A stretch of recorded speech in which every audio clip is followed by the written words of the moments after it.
Hello, I am Zenith, and in this video, I'm going to be talking about the dopamine mechanism and how most people's dopamine mechanism has been limbically hijacked in today's era of social media. Let's understand how dopamine works in just a few sentences. Whenever there is extreme amount of depletion of dopamine inside the brain, then we don't feel motivated to work. What does that mean? We need dopamine to be secreted while we are working, and that is the only time and that is the only situation in which we feel motivated.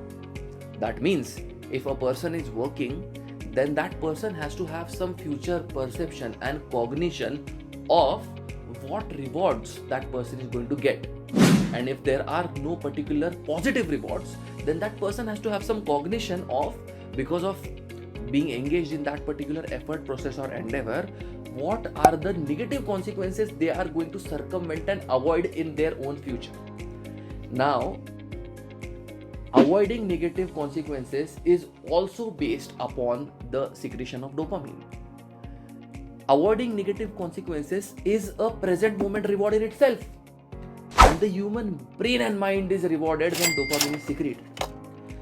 Now let's come to the rate of secretion of dopamine. If the dopamine molecule and chemical is secreted in larger proportions in very small amount of time, then that is what we call as the process of extreme dopaminergic activity or hypernormal stimuli. This is bad.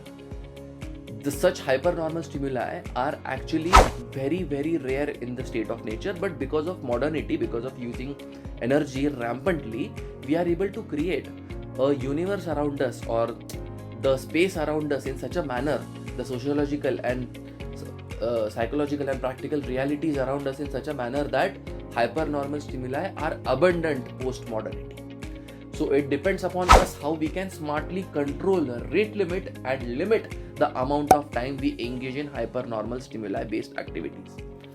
And because of this, we are able to cognitively, using our prefrontal cortex and rational reasoning, as well as via our subconscious mind and habits, inculcate the release of the dopamine mechanism with respect to long-term persistent effort.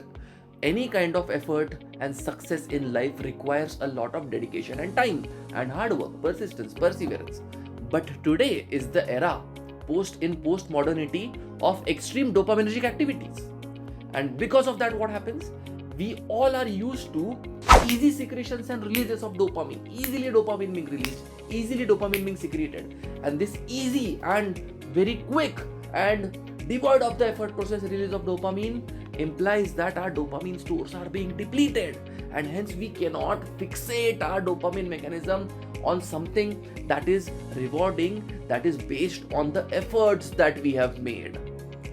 And this is how most humans today are feeling limbically hijacked and hence are lacking the motivation to work hard, to study, to develop companies, to become an entrepreneur, to become an investor.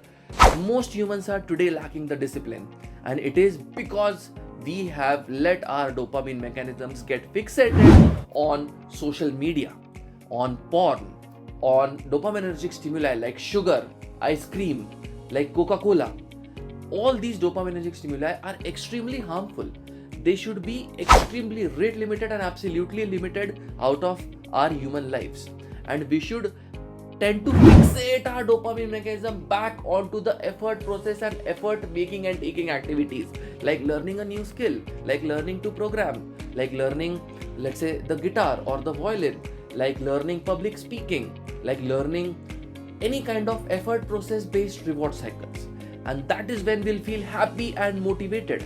Otherwise, we'll feel depressed and addicted and trapped because of our own human biopsychology and the dopamine mechanism. So it depends upon us how we understand motivation, drive, and its association with the secretion of dopamine, and how we rate limit it so that we always stay in balance and do not over engage in dopaminergic activities that may lead to depressive episodes down the line as human beings.